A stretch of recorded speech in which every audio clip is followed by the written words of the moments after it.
Thank you so much for tuning into the first interactive webinar in a series powered by MavenNext.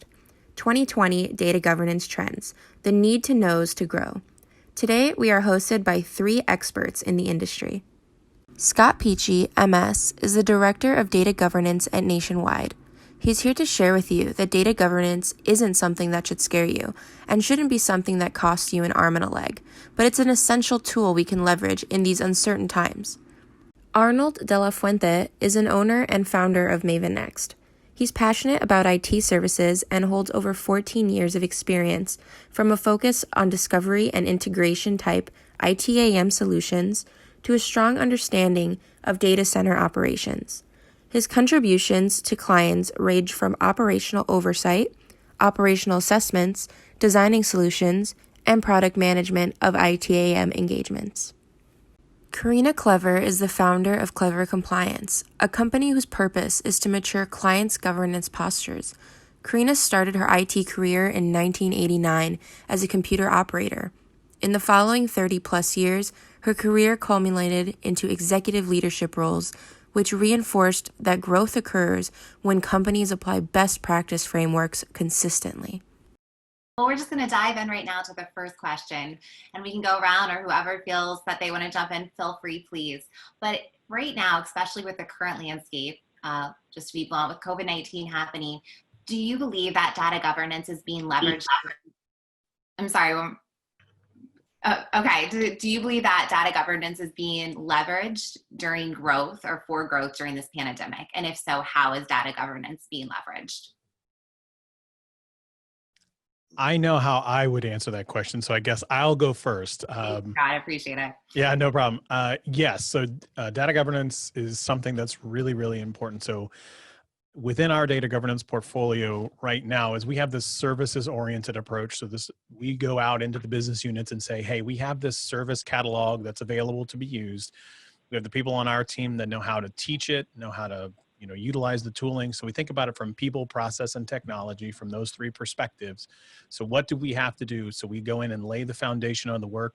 What we found with COVID-19 and things of that nature is the priorities have shifted a little bit from our business units and things of that nature. It's not necessarily we're not continuing to move the ball forward. That's quite the contrary. It's like we're going and making sure that the foundation that we laid is really, really stable for everything that we want to do once things start to kind of shake loose after COVID-19 kind of breaks its clutch. So the big thing about our team is we've actually structured ourselves so we can be located anywhere. So the team doesn't have any impacts at all in terms of productivity because of the way that we've structured ourselves and the way that we're doing things. Really big into videos, really big into webinars, really big into Skype calls. That's something that we've always been doing. So really, we didn't feel it other than okay, we got to teach our kids as well when we're at home, and doing the work stuff is kind of the side gig, I suppose. So. Absolutely. So I think to add to that, what's important in data governance is to know where your data is, right? So you're doing mapping, you're doing identification. You also know where the golden egg is. You know where your data is that's PII related, GL related. If you're doing Sarbanes-Oxley attestations, you need to make sure that you can stay accountable and recover data that is critical to your business operations. I think that's first and foremost.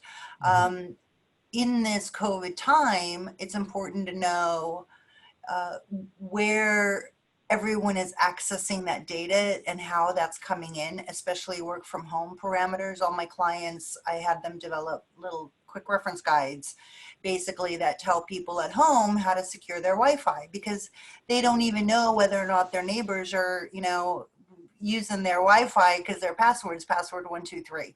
So we need to make sure to kind of extend what we know on data protection principles, especially with CCPA, especially with CPRA coming up on the ballot. They already have 900,000 signatures in California, and I think that's going to be pervasive more and more across the country. Karina, yeah. From a more no, go ahead. No, go ahead, Arnold. Jump in, please. No, I was just going to say from maybe a little bit more of a tactical angle to this. I've had many conversations with some of my clients around the same topic, and the training piece, both you, Karina and Scott, you guys hit it pretty hard on the training piece. A lot of the infrastructure is already there, right? People have been working remote. A lot of my clients already have that remote workforce. However, it's just accelerated now. It's like everybody needs to be out, right? So now we have to train. And not just training them on how to actually log on and where's the internet button. Literally, I've heard that story. But around the data piece, right? Because we're talking about data today, is making sure that folks understand that what they have in their machines at home has, you know, sensitive data, right? And they need to protect that. And then the company as well. One use case was that I heard the other day was around the USB, you know, entry points. Somebody stuck a USB in there and it caused some havoc, so they had to shut everything down, right? All the USBs from those laptops remotely. But again, those are the things, the nuances that we're seeing out there today. But education is key. A lot of our clients are going out there and doing a lot of, you know, daily, weekly push out of, you know, quick tips, quick training. And they're getting a lot of support from the providers, right? We helped out on some as well, but a lot of their security vendors that are out there helping them, they're doing a great job. Actually, I haven't heard anything negative. A lot of them are actually going out there and really pushing out some good content to educate their end users. So yeah, that's interesting. You guys mentioned the education, because I think that's one of the most important pieces. Mm-hmm. And I think actually that you brought this up. I think that vendor management and risk vendor management is super important, because is it my connectivity that's down, or Arnold, or I'm slowing down, sorry. I think that for a lot of us, we run our companies with a ton of vendors that we rely on. And a lot of things in our MSA say things like, you can audit us whenever you want. You can go check on you know, we'll give you our SOC 2s, our SOC 1s, our SSAEs, 18s. We'll give you all this information you want, but how diligent are we at really understanding how specifically the vendors are handling our data when it gets to them, and who has the liability? Some of the MSAs that I read from C-levels that haven't even gone down that path to read them diligently basically say we have no liability. And I don't know that the companies passing this information to the vendors even knew that. And so that's really important. You don't want the Facebook Cambridge Analytica thing all over. You don't want Well, that. and I mean, Oh yeah. Data leaks are all day long, every day, right? And most of it comes down to logical access controls. Everybody's great with HR and their employees. They nail it. They have triggers. They have little signals. They have methods and processes. But what about that manager who has a budget that brings in a contractor, gives them the kinks to the kingdom, the budget runs out, the contractor's gone, and there's no triggers to say, hey, you know, I mean, hopefully you have at least a 6-month trigger saying we're just going to revoke your access at 6 months, but who knows what else they may have access to. And I've unfortunately been with companies who it's just a big black hole. People forget about those guys. Mm-hmm. Yeah, and that's all key for that onboarding, offboarding process, right? And the access management piece, that's critical. I see a lot of gaps out there in that as well. I think that's a topic of its own, just to have that conversation. You can really get into it. And Karina, to your point with, you know, dedicating some time to these best practices and developing best practices and updating policies, what is and where does a company start? So policies come from one of two things, a combination of two things. First, your regulation, which you can't bend what the regulatory requirements are for whatever industry your company is. The second one is frameworks, a ton of different frameworks. There's NIST, you know, NIST just published NICE, there's COBIT, there's COSO, there's ITIL, V3, V4, a lot of people are migrating to V4. So the trick really is to take those frameworks, which are built for a whole bunch of different industries at different levels of maturity, and select the controls that you need from those frameworks in particular, and combine, and as you're doing this, what you're going to get is a great roadmap for the future. You're going to get 3-5-year targets from those frameworks. When you overlay the two, your regulatory requirements and then your actual selected framework controls, those can be the starts of your policy. They need to be applicable to your level of maturity. A lot of people make the mistake of taking the entire regulation, which is not a mistake, but the entire framework, 15 years ago, we were using COBIT to get ready for Sarbanes-Oxley. And we were at a bank, National Bank, and one of my peers was looking for 318 control objectives, which you don't have to use 318 control objectives. We ended up using 50, and the auditor told us that that was too many. We needed about 42. He said 37 to 42. So frameworks are intentionally written to overlap, be redundant, to be broad, because the people writing them, the guys sitting at the table, girls sitting at the table with all their brilliant thoughts, they don't know exactly, well, is this going to be, a plumbing shop, an ice skating rink, a food retailer, hospitality, or an airline that's going to use it? They don't know. So your due diligence is to sit down, right size those frameworks, overlay your regulation on it, and that's the beginning of your policies. Mm-hmm. I mean, I don't know what else I would say. That was pretty good. Yeah. I mean, absolutely right. There's a ton of frameworks out there. So there's a couple that we anchor to back on ourselves from, you have DAMA, you have things around CMMI, which is another great institute for things that we use when we're coming up with our controls and quality assurance. So you just got to figure out what the right thing is for you. Ton of different choices. Very easily can get into kind of the analysis paralysis, kind of step back, look at what you're trying to accomplish, and then find the one that basically fits that particular thing. You can make it like a big Frankenstein too. You can pull it apart from a bunch of them and pull it together that works for you as well. So, well, the problem is to not be myopic, right? So IT shouldn't singularly pick controls for the entire company. On one side you've got legal, on the other side you've got HR, right? You're all holding hands and doing a group huddle pre-COVID days, where you're basically able to collectively come up with things that folks are going to be accountable for. A lot of times on and offboarding decisions are made in a vacuum by IT without the HR representation in the room. And so how can you even do that without them sending you the triggers and agreeing to the timelines? And the big thing that's coming up right now is leave of absence, right?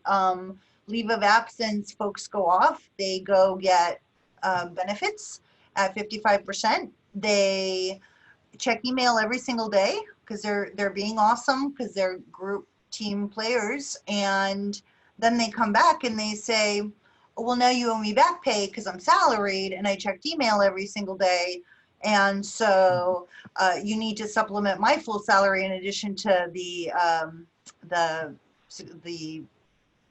disability that I got, short-term, long-term. So LOA, even access suspensions need to occur during LOA. And again, HR is going to be the one to tell IT, here's when this needs to happen. And they have to be on board and participating. Yeah.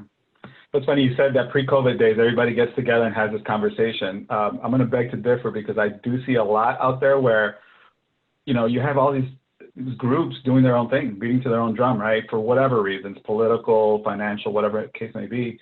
But they're doing their own thing with their own data, right? And some folks aren't, they're not conscious of that data and how they're supposed to be governing that data.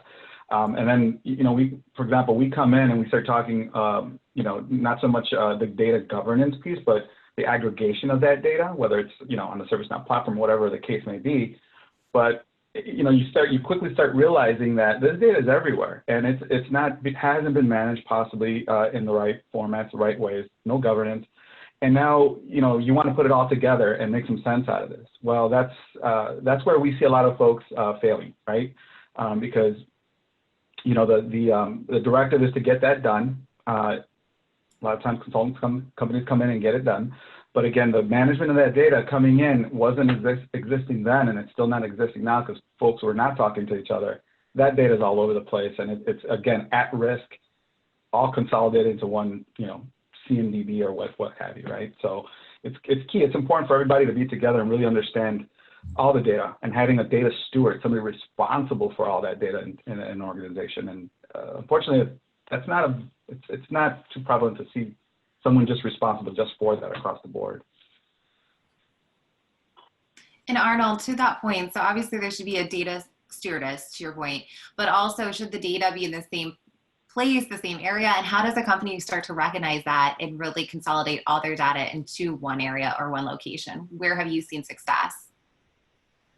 Well, the details of this I'll leave to Karina or to Scott, right? They're the experts on that piece. But from a tactical perspective, from getting together an engagement where we're going to have to consolidate all this data, yes, we need to ask those questions. Who is in charge of this data? Who is responsible? And what are the governance pieces around it, right? If it's non-existing, so be it. But we need to understand that and understand that this data may need to be looked at before it comes in, not just from a cleanse perspective, but more importantly, from the governance perspective, right? To make sure that, hey, is it sensitive data? Should it be in this particular table within ServiceNow? Those kind of pieces, right? But how that's managed in those areas, again, I'll probably leave that up to Karina or to Scott to kind of call out. Yeah, I mean, from my perspective, being a part of a large organization, to have it in a centralized place, that's kind of pie in the sky. That would be great. That's going to be something that's very difficult to pull off, to have it in one centralized location, because like some place like Nationwide, it's just so big. But there still needs to be rigor around where the data is, regardless of where it's at in the organization. So I do think there's centralized tendencies that you can get into, a centralized understanding of where PI data is located across your entire data landscape. That's probably something that's more realistic. If you're a smaller shop, or maybe you only have a single data warehouse, or just a couple data warehouses, something of that nature, it's much easier to understand the full landscape of your data if you're smaller. But when you're really big like this, you're solving a lot of different things. It's not necessarily a one size fits all, but you definitely have to know, at least in a high level, where the data is, kind of an inventory, even at the highest of levels across your organization. And then you can start to kind of centralize pockets in terms of, I'm asking the same similar questions. There's, maybe there's like a master data management with customer or something of that nature. But to have all data centralized in one place for a large organization probably wouldn't make a lot of sense. All right, and with the data, obviously we're starting to see security being more and more of an issue. And we're seeing states like New York passing laws for privacy. What can we expect here locally, or have you or any of you, and by locally, Arnold, also in the Bay Area, what have you seen? Please give us some insight. But do you think we'll begin to see the federal government taking action and passing privacy laws? I'll kick this to Karina to start. That's a good question. Karina, I know Karina has some good stuff on this one. Yep. Can you see my head just bubbling right now? Yeah. Oh, yeah. So where to start? So CCPA becomes enforceable July 1 of this year. It became law 1/1, right? Not as close to GDPR, which launched May 18th, 2019, 18. A lot of fines are coming out about that, of course, and this is a very heavy strain for the government entities who are doing the investigations. So what we have to keep in mind is, do we want more accountability with how data is handled from a consumer perspective, that we gift to these companies that they do a myriad of things with, as far as they sell your information? You've got data brokers. CCPA originally started as the anti-data broker law, and then it grew from there.